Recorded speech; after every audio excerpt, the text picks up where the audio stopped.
I grew up in no faith. I thought religion was a crutch for people who couldn't handle real life. And one day, for some reason, I got on my knees and I said, God, if you're real, show me. And he answered it. I was baptized as a baby, not Catholic, but it didn't mean much. I grew up in a house where God was around and kind of tangentially talked about, but not really a big part of the picture. My dad went to Catholic school when he was younger, but he wasn't a practicing Catholic, though he would say that Catholicism is the true religion. To me, that didn't really mean anything because who's to say? I grew up one of those people who would say the universe wants this, or everything happens for a reason, but not really having a reason. But I wasn't sad. I wasn't upset. There was nothing really bad in my life. Life was fine. I did what I wanted when I wanted. I wasn't a particularly bad person, but I was just kind of living life, you know? No authority, no structure, just doing what I wanted. Well, one crazy thing is that I wasn't in crisis when this happened.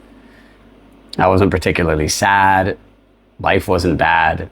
I wasn't reaching out for a lifeline of sorts. I was with the girlfriend I'm with now, madly in love. I'm working a career that I love, that offers me a lot of free time. But nonetheless, there was something I couldn't shake. Something that was calling out to me and pulling to me. It wasn't loud, it wasn't dramatic, it was persistent. And one night I stopped ignoring it. I got on my knees, something I'd never done in my life, and I said, God, if you're real, show me. And if you show me, I'll answer. That was it. That was the whole prayer. Not out of desperation, just out of honesty. And then after that, things started happening that I couldn't explain. Like coincidences, but too many, one after another to make sense. There were Bible verses that had a lot to do with what was going on in my life at the time. Just appearing on like billboards, places I'd never seen Bible verses before. And at first I kind of attributed it to you get a certain kind of car, you start seeing that car everywhere. But it happened for too long, too consistently for me to have just put it to the side and marked it as, I'm just noticing this now because I want to. People showing up at the exact right time with the exact right words that I needed to hear. Doors opening that had no business opening. I'm a very logical person.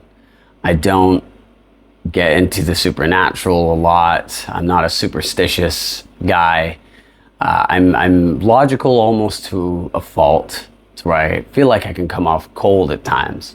But I asked God to show me, and he was clearly showing me. And looking back now, I can see his fingerprints all over my life. Fingerprints on things that happened long before that night. Things that I brushed off at the time, but I wasn't ready to see it yet. And so I didn't wake up Catholic the next morning. I started looking into Christian beliefs and found a Pentecostal church just up the street from where I live. I started going there. It was really nice. It was really nice. I really liked the Pentecostal church I was at, and I still love the people there. Amazing people who are followers of Christ and clearly true believers. But me personally, I felt like there needed to be something more. I felt, how do I say this? I felt like I was going there for me. And that didn't feel right, if that makes sense. And so I started to go deep. I started to study early church history, what the early church fathers believed, ancient history involving the church, and everything kept leading back to the Catholic Church. Everything that the early Christians believed, all the connections in the Bible, everything kept leading back to the Catholic Church. And at some point I had to stop denying it. I always had an aversion to the Catholic Church, as I'm sure many of you do, considering certain scandals and the fact that everyone says it's the true church, but like, who's to say that and why?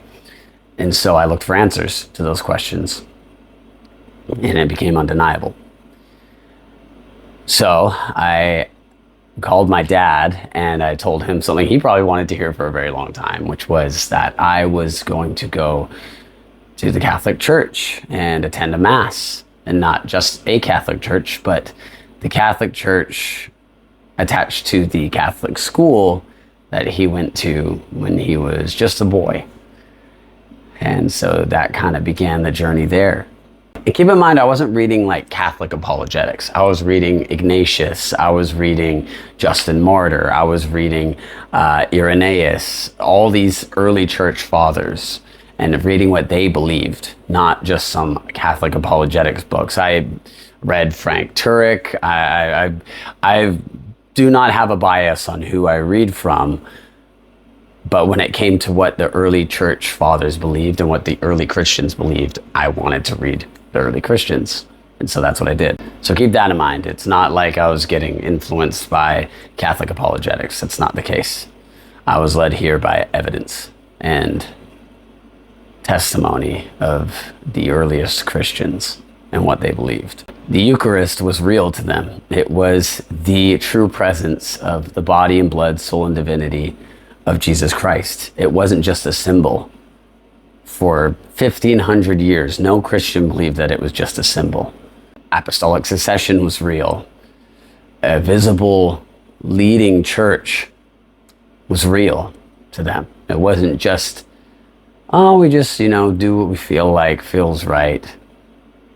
In fact, the Bible says itself that your heart can lead you astray, and that the church is the pillar of the truth.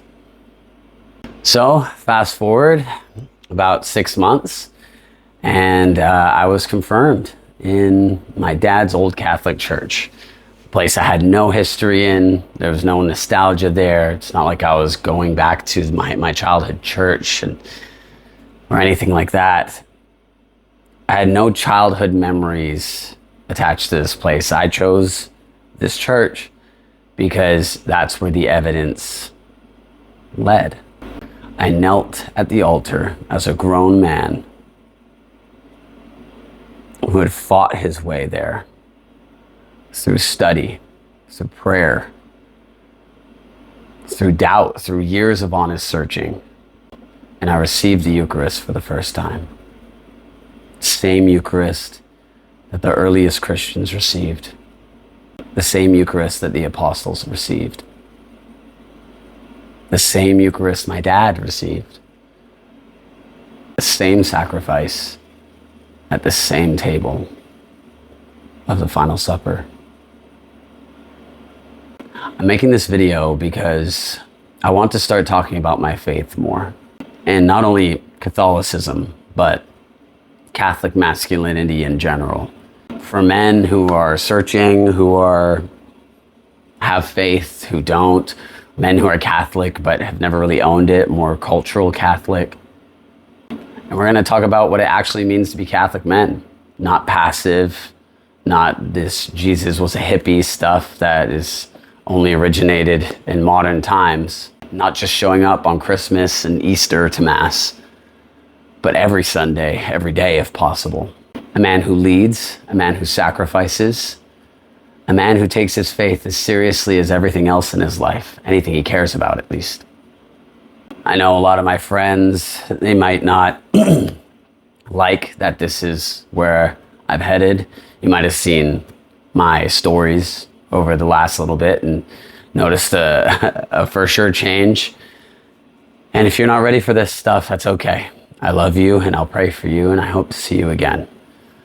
But for those who are indifferent and want to see where I'm going, or for those who are in need of this information, and everyone in between, thanks for watching, and I'll see you soon. God bless. In nomine Patris, et Filii, et Spiritus Sancti.